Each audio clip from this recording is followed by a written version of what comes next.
Welcome to Blaise the Trail podcast, bringing you authentic and vulnerable stories that will inspire you to breathe fire on this world and become your own hero. Here's your host, Blaise Hunter. Hello, welcome to Blaise the Trail podcast.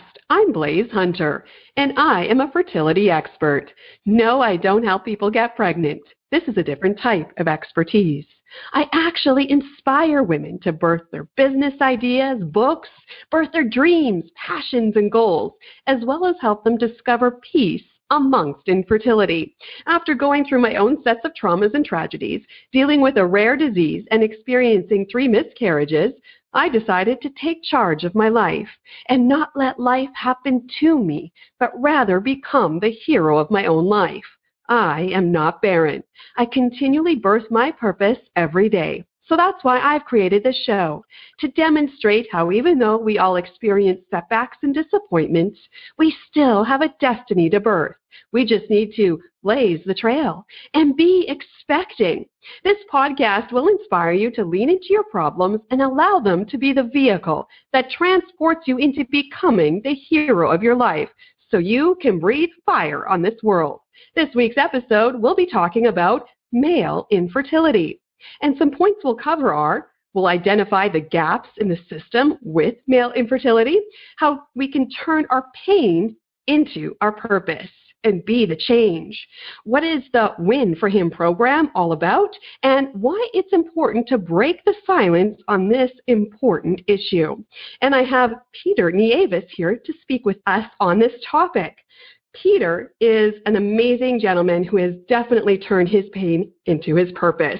Fertility is often focused on women, but it's also very much a man's issue. Up to 50% of infertility cases are attributed to men, yet there is little to no support for them. Infertility patient Peter Nieves lived through a long and emotional, devastating journey as both he and his wife suffered from infertility. One big missing component, though, was emotional help for Pete. While coping with the stress of his own male factor infertility diagnosis and trying to support his wife, he had nowhere to turn to. Now, as the Chief Commercial Officer with Win Fertility, Peter developed Win for Him, a comprehensive male factor infertility health benefit solution for employees and consumers. Win Fertility, the nation's leading fertility benefits management company, and Daddy, the leading at-home sperm testing and storage company, are delivering this much-needed family-building benefit for men. The Win for Him program includes convenient at-home sperm collection kits, state-of-the-art sperm storage solutions, comprehensive reporting, virtual clinical guidance, virtual emotional support for men. So welcome, Peter, to the show. Well, thanks for having me on. This is so exciting and definitely right up my alley. I've been very vocal about our infertility, my husband and my journey, and it's not just a woman's issue that men grieve to. Men have this issue too, and we need to get loud about infertility and loss as a whole and really shed some light on the effects of all of this, don't you think? I certainly do. It's what's been interesting in being part of Win Fertility, and just for what it's worth, Win is, we go by Win Fertility, but Win is an acronym for Women's Integrated Network, and our focus has always, as you had said, been really on women. What was interesting, and I made a point some time ago, that we really are often not focusing on the men in the process. And having been there myself, a very difficult journey that my wife and I went through. It's been through my own personal experiences that we've developed this program called Win for Him. Perfect. That's amazing to really, expand who it's reaching and encompass all, because we all are affected by it one way or another. So maybe if you could just explain a little bit more about your background and how you came into developing this Win for Him, and why are you so passionate about this topic? Yeah, so by background, I've been a consultant for most of my career, working with large companies develop their health programs. And, just by coincidence, it was probably 20 plus years ago that I had worked with a very prominent company that sells airline tickets online, and implemented what at the time was probably one of the first fertility benefit programs in the country. And it was, certainly unique. We worked with their health carrier at the time to put a program in place. And it was right around that time that my wife and I were also going through our own fertility, challenges. And it was about as many bad experiences as certainly that I've heard of. And we kept it very quiet. Many of our family members, we didn't talk about it. We were in many ways ashamed of the fact that we were having difficulties. Otherwise, very healthy people, and a lot of pressure from everyone. Like, when are you guys going to have kids? And I'm sure everyone hearing this can relate to that. And so we did seek out treatment and went through a number of rounds of testing. And it was actually mostly focused on my wife, and it turned out she had some challenges, certainly. And it really wasn't until we had started some infertility treatments that it was even suggested that I be tested, which I don't believe happens much anymore. But it is unfortunate that so many of our nurses here at Win Fertility know that the male factor is yet to be determined when some of these patients are presenting themselves to us for help and support. So it's to me, one of the first things that we needed to do is start trying to change the perception and the inclusion of men in the discussion and in the process, so that much earlier on we can get them tested and help that become part of the decision-making process as to the direction to go forward. My own personal experience was, today they check for motility and count and morphology, and count was above normal and motility was below. And so it actually, by the time I got tested, it changed the direction, the course of treatment to include ICSI, which is, I'm sure you know what it is, but essentially injecting sperm into the egg. So it was, very challenging to get all through that. And what I also felt that, and I noticed, and, I'm, I guess at this point, an old middle-aged guy, and I wasn't prone or interested in really seeking any type of emotional treatment for all the reasons that a lot of middle-aged guys and a lot of guys, unfortunately, don't go seek treatment. And yet, I saw there was a lot of outreach and support for my wife. I felt that I was improperly prepared to support the emotional stresses that she was going through. And having the opportunity to join an organization like WIN and share these experiences and then develop a program that actually touches on all of that, right? How do you increase the level of awareness? How do you improve the ease of testing, and then support the emotional stress that the couple goes through, with an emphasis on the male who otherwise doesn't get much support? And that's what really Win for him is focused on. That's amazing. Like, I hope we can get that.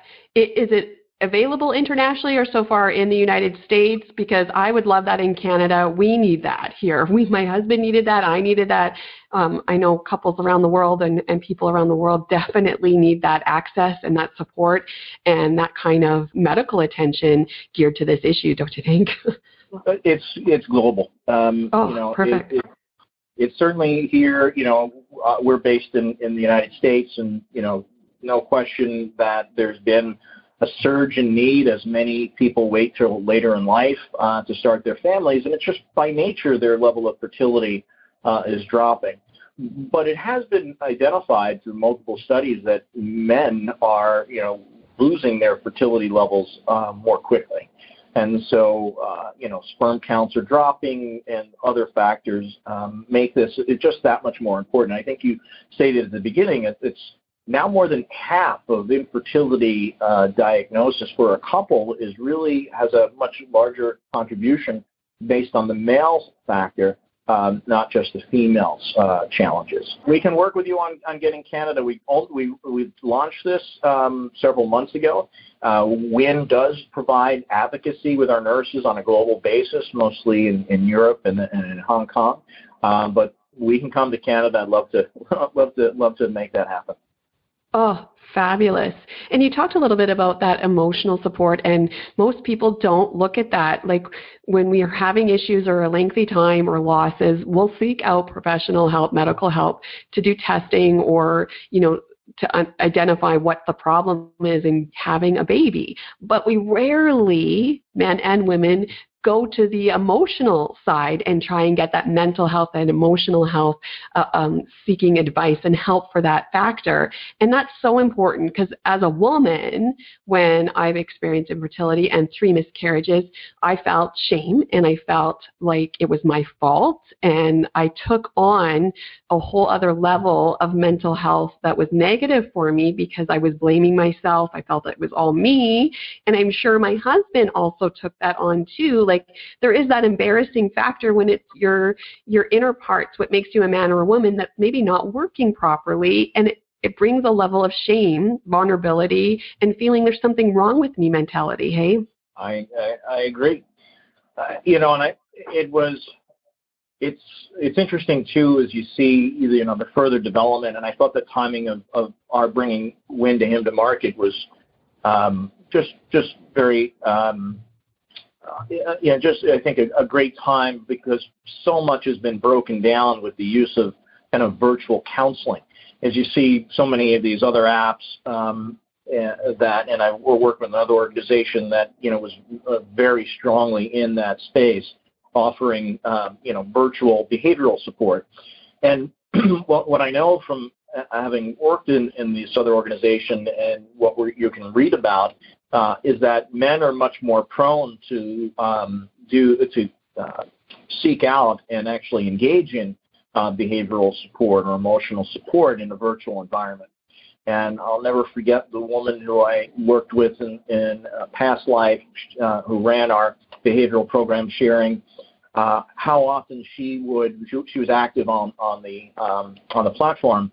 How often she would engage with men who are calling from their garage or calling from their closets to kind of, talk about and just talk to somebody.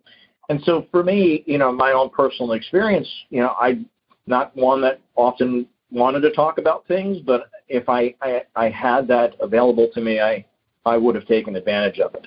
And I think even more people today being able to do it, over the phone or video chat, as we make available from Win, really makes that possible. And so we're really very proud to be offering, this level of support. That's wonderful. And you had mentioned, and I said in your bio there, that like almost 50% it is a male issue and a woman issue, and we need to get loud about this.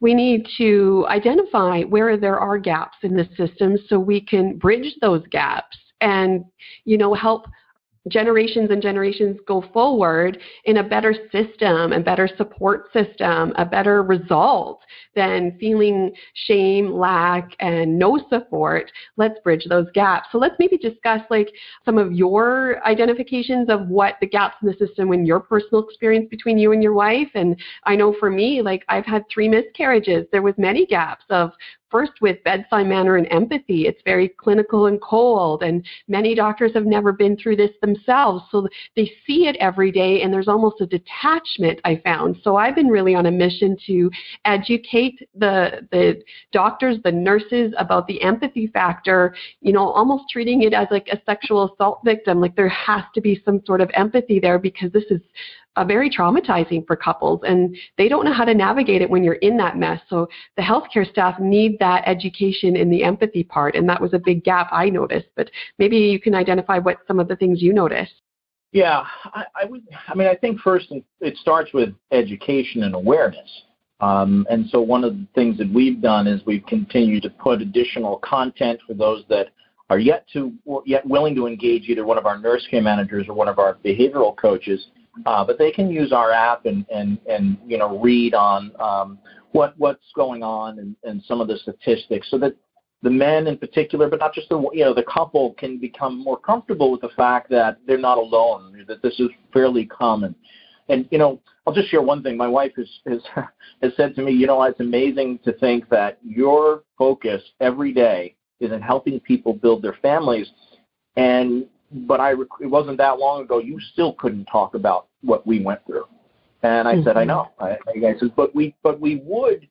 It took us a few years after we did establish our family, and we do now have 4 kids, which is fantastic. But it took us years, and then we would have conversations with people and others. It became like this informal network where we would meet and talk with other couples and help them hear what we've gone through. And we often never shared everything we went through because we thought it would scare people. I mean, I've shared some with you, but we did go through some very difficult things. And but nonetheless, we did help. I think we helped people, gain comfort and and seek out education. And so what we're doing at WIN is trying to streamline that level of information through either reading it on our app or the opportunity to talk live with one of our nurses. So all of our nurses have a minimum of 5 years working in a clinic, and they can educate, and spend a lot of time that doctors don't often have to make sure a couple, or even just the male or just the woman, is educated on the things that they're facing. So that to me, the education is a gap that needs to be filled. And I think the statistics of what so many in our country are facing will help people gain comfort, particularly men, with talking more openly about it. We have for some time, but are now really pushing that the men join the consults with their their female partner, and be much more active in this process. So, that's kind of filling that gap. Yeah, no, I agree. Education is definitely number one, because then once education becomes at the forefront, then understanding, because there's probably different people in different pockets coming from a different angle. And once we can find that core of education and understanding, there lies empathy. And I think that is number two. Like, you got to have the empathy factor of what someone else may be going through, and then you can treat it with sensitivity and treat it with compassion, and try to understand and try and help. And I think that will bring together more awareness to this topic. I think that's well said. I totally agree. A couple of quick gaps also is that there is a gap in the level of testing. So I mentioned to you that many of the men don't go. Our nurses, in talking with our nursing staff, they have shared back that, far too often the men are reluctant to get tested. For all the reasons that you can imagine, men don't want to go to a facility and be tested. We felt that was, not something that we could solve very quickly with, education and, comfort on a national level. So we did seek out and was very fortunate to find a company that you mentioned earlier called Daddy that has developed the technology and the logistics around at-home male factor testing. And it really is an amazing, capability that we now have partnered with them to be able to allow for those men who are reluctant, therefore delaying their testing, to have that done in the privacy of their own home, with the results coming back to them within 48 hours, and then our nurses and our doctors able to follow up with them and help explain to them what it may mean. So it's really overcoming that gap. I mean, testing is of course available. Health plans do cover it. In this case, this testing is at additional cost. It's very new in the market. It's very reliable and safe and comprehensive. It's inclusive of count, morphology, and motility, and also includes 1 year of storage, which increasingly is important to to couples to have that included. So that was another gap that we're filling now with the partnership with Daddy, but part of our Win for Him program. Oh, I love it. And it's just, getting educated about what's available now, because things change rapidly. And about, 4 years ago now, my husband didn't have an issue with getting tested. Our issue was accessibility. We lived in a small rural town, and there was no facility that did testing where we were. So we had to go elsewhere. But because even 4 years ago, we needed, I'm going to share a funny personal story here, but, we need to talk about this, is that they needed fresh sperm. They needed it within an hour at the facility. We lived further than an hour from there.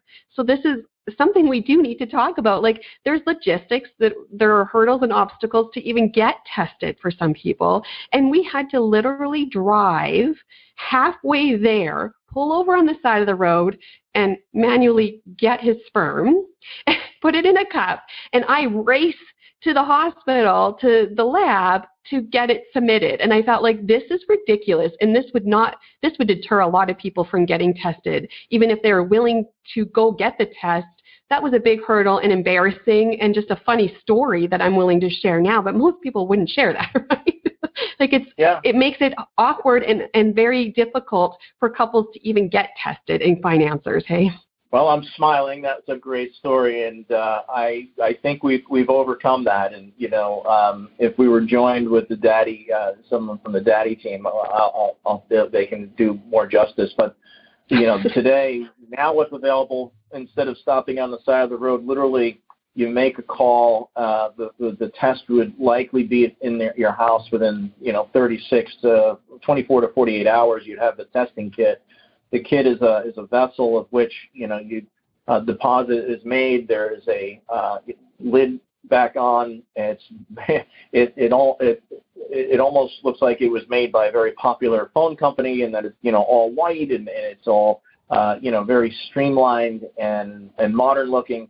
There's a preservative that is essentially, with the press of the top of the vessel, is then introduced into the sample and goes back into its shipping crate. You bring it to the overnight shipper, and results come back. I mean, so big progress from what you've gone through, and thankfully we have found such an organization who many of the founders have gone through, or know people have gone through similar situations that you and I have both lived through. And so I'm very thankful to have this partnership. And we just launched, but we've actually have seen a pretty high volume of kits going out the door. So. Wonderful. You're doing great work, and I'm just applauding your passion for this topic. And that leads me to my next point, where usually I say that, our pain is our purpose, and we channel that pain and don't sit in that, because that could be years of depression, years of mental health issues, and we have to somehow channel the pain and make it our gift, rather than, such a painful experience for the rest of our life. Like, be the change, turn it around. And so you have been through this. This isn't something that you're just, working towards. You've actually been through all of this challenge, the infertility, you've experienced pregnancy loss and all of that with your wife.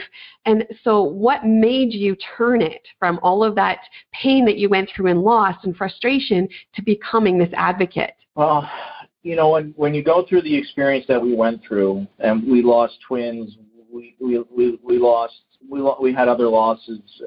We went through 6 cycles. We went through, it was not a covered benefit at the time that we went through it. And so we went through everything we had dollar-wise. The emotional toll was significant. And, where we figured it out, but unfortunately I know too many couples that didn't. Many couples we spoke to weren't able to figure it out. My wife and I were able to take this pain and recognize what was kind of driving us apart, right? She felt guilty. I felt guilty. But it made us actually become closer. And we kind of put our heads down and we talked about things that now we also do. And I didn't mention this earlier, but, when we also do surrogacy support as well as adoption support. And we gained comfort that if we couldn't have our own biological children, that we would do this. But we grew closer through this process. I saw the strength that my wife was able to gain through knowing that I was there for her. So, that was painful, and we wound up, and I'll kind of share a funny story too. So we wound up having my first son, whose twin sister did not survive. We wound up then having a set of twins, boy, girl, who are currently sophomores up at UConn, and then it was 6 months later, and we hadn't been out, and this isn't a stop on the side of the road story, but we were had not been out to dinner or a movie, and so but we were renovating our house on top of all of these things, and we were running out. My wife hits her foot on a piece of wood I had leaning up, and went to dinner, and she's hobbling out as we were trying to get to a movie. I sit her down, I take off her shoe, and it was clear she broke her foot. So I take her to the hospital, and we are there, and she's like, well, we're going to have to do an x-ray. You know, are you late or are you pregnant? And my wife's like, well, I'm late, but I'm always, she shared how she's often, not to have a typical cycle. And she says, so I'm definitely not pregnant. It's just late, had to do the test anyway, pregnancy test. And about 15 minutes later, young nurse swings open the screen and waving this stick and said, congratulations, you guys are going to have a baby. So our last one happened naturally. So, oh, wow. Yeah, that was interesting. So, that was our fourth. We, when she was born, we had 4 under 4, and it was a very difficult experience, but we turned it into something positive for us. Few weeks, we're going to be married 28 years. We have 4 wonderful kids, and once the stress was off, we like to think that that's why we had the 4th without any additional support. That's amazing. And so, yeah, that's inspiring that you turned it around, you drew closer, because so many couples, when they go through these devastations, losing children, losing babies, having years of infertility, it strains a relationship. It is a big strain. And some marriages and some relationships don't survive it because we deal with things differently and we tend to pull apart rather than pull together. And it's being loud about this and talking about the challenges of it, the challenges of a relationship, and how to bring it together and how to channel it rather than separate, because we are stronger together and there is love there, and we just have to learn how to deal with these tragedies and these, setbacks and work together to move forward and learn from it and grow as better people and be an advocate, because the world needs our stories. The world needs our pain to know how to push through their pain. And so that was how I developed my Footprints Infertility and Pregnancy Loss Support Initiative. I was just tired of feeling like not a good enough woman, that I couldn't get the job done, and feeling, so full of shame and lack and blame that I was like, this can't be my life. I'm in my 30s. Is this how I'm going to feel for the rest of my life? So I just thought, you know what, I'm just going to start talking about it. And it just blew up from the amount of women and men that just needed a voice to say, hey, I'm in this too, and it's safe to talk about it. And I created an atmosphere that was safe, and it just created a domino effect of people coming out of the woodwork and saying, hey, yeah, me too. And there's a camaraderie there, there's support, and there's a whole community of people going through this struggle, and we're learning how to navigate it together and learning that it's okay to talk about and break the silence and talk about our babies and make them count. So that's been part of my mission, that I lost 3 and I made them count. And I created a memorial in a park, and we'll always remember them, and they will be the driving force in me bringing this topic to light. So that's me turning my pain into my purpose. And, I just applaud you, Peter, for doing the same, and you and your wife. And this is just a fantastic thing that you're doing. I certainly appreciate all that you've done and putting together, this podcast and the other things that you've certainly done to dedicate to, raising awareness and helping others. It is interesting. It is interesting how many people we're able to help here, and it is certainly everyone listening should know. And there are just so many people that go through it. There's definitely resources available, and there is hope. There is certainly hope, and if it's not a biological child, perhaps completely, then surrogacy is an option. Of course, that's not inexpensive. And of course, adoption. So, there's so many ways to define the family, but, what I think ultimately we went through is it was going to be the 2 of us, and we figured it out. Mm-hmm. And now we are hoping, and my focus is to make sure that What we learn through that process is supported by the services that we currently have here at WIN, and we're exploring other ways that we can continue to help couples or singles, same-sex couples, opposite-sex couples, whatever, anyone to build their family in whatever means possible. Yes. And so you have talked a little bit about the Win for Him program. Let's get a little bit more in depth. What is it all about? Who can access it, and how can people get their hands on this? So the Win for Him program is really about three pieces. It's about the education that we're providing. It's access to the nurses, our nurse care managers, again, very experienced in fertility clinics. All are, our own nurses and on staff, and they make themselves available to consult through this and all of our solutions. It is about the at-home testing with our partnership with Daddy, really very important, to, again, increase the level and the rate by which men are tested, across the world.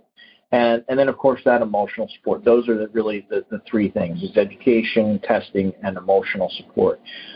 You can anyone who WIN originally started 21 years ago, so we're not a new company. We've been around doing this for a very long time, and it originally started with a direct-to-consumer solution. And our founder and CEO feel very strongly that we continue to offer direct-to-consumer solutions. So while many here in the U.S., especially, health plans are purchased by employers, many of our clients are the employers that want to offer this benefit to their employees. Or we're integrated in with a number of the health plans themselves that offer us, to their employer clients. But you can get them. Your employer increasingly is offering our services. Or anyone can come directly to our website, which is winfertility.com. And if they are, they can essentially purchase the testing, which includes the consult, as well as an emotional consult directly from us. And, for the cost and for the testing alone, the storage and the consult, it is overall very inexpensive, considering what it would otherwise be to go to different avenues and pursue those. And it's about as convenient as you could possibly do. Everything is done through our app. We do have video consult capability. You don't have to. You can simply speak to people. And, we're breaking down those barriers to increase that level of awareness, testing, and support.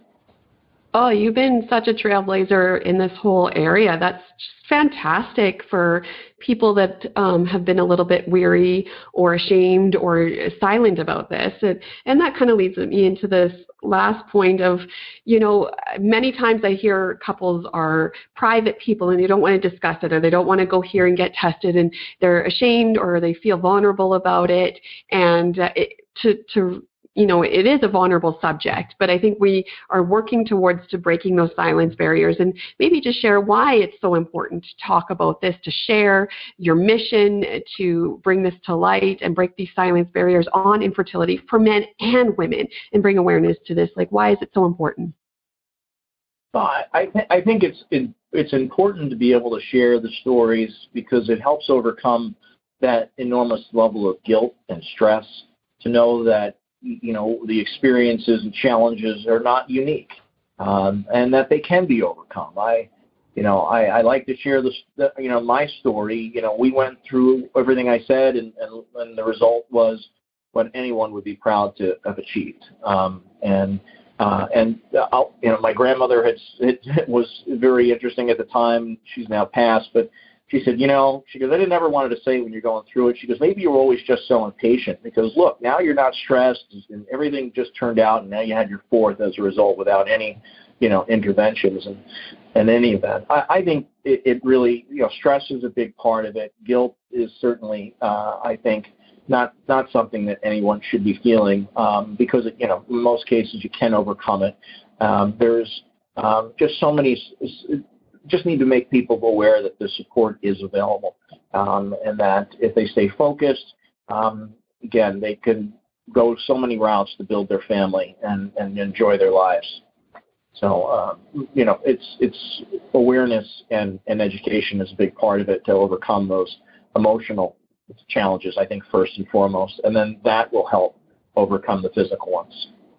Exactly. And, I often say that, mental health was, silent for so long. Now it's gaining momentum to be more loud about mental health, emotional health. And so it's the same with infertility. And it's about, turning up that volume and being brave to be even just a little vulnerable and just letting that awareness be out there so we can help each other. We're not alone. That's my catchphrase with my Footprints program is you are not alone. We're in this together. There's support. There is that community. So let's just start taking one step towards being louder about this topic and not hiding it behind these silence curtains and layers anymore, like getting loud about it and really helping the world know that there's not something wrong with them. This is a topic and an issue facing many people around the world, and it's just something we can conquer by getting loud about it, right? I agree. Well, we're there with you, and we're getting the word out as fast and as broadly as we can. Fantastic. So if anyone has any questions or just like to reach out to you, is there any way people can contact you, Peter? Sure. They can always reach me. You get to our website is winfertility.com. But they can always email me directly, which is peter.nieves@winfertility.com. I'd be more than happy to help. Wonderful. I'll provide the links too once we post this podcast episode. And so thank you so much for joining me. Is there anything else you'd like to add or any next steps you're working on? Well, we do have a number of solutions that we're focused on to be more holistic for even those that maybe aren't seeing the fertility challenges, but there's things related to having families and getting back to work. There's, other stresses and managing that work-life balance. And so in the future, expect WIN to continue to focus on, making our service available for, everyone building their family and then parenting after that. So a lot to do in this space, and we're really, really happy to be able to help the way we do. That's just fantastic. Thank you so much. I've just appreciated this conversation, an open dialogue about this issue for men and women. And just some recap of what we talked about. We identified some of the gaps in the system with infertility, men and women. And it really starts with education, empathy, and testing to bridge those gaps. We talked about how we turned our pain into our purpose. Both Peter and I have experienced loss and infertility, and we channeled our pain and became advocates for this cause. June is Men's Health Month. And so this is a perfect time to talk about male infertility and cover it because that is a health issue and an emotional and mental health one. So it's great that we can cover this topic in the month of June. And we talked about what the Win for Him program is all about, and it gives access all around the world and why it's so important to break the silence on infertility and just be loud about it and really create a wave of communication, of open dialogue on infertility for men and women. So thank you so much for Peter coming on the show today. Thanks for having me. I really enjoyed the conversation. Awesome. That's it for this week's episode. Challenge yourself to be vulnerable, lean into the difficulties, and have those open conversations so we can rise up as our own heroes and let us breathe fire together. Thanks for listening. I'm Blaise Hunter. You've been listening to Blaise the Trail with Blaise Hunter. To learn more about how you can breathe fire and unleash the hero within, or to listen to past episodes, visit blaisehunter.com.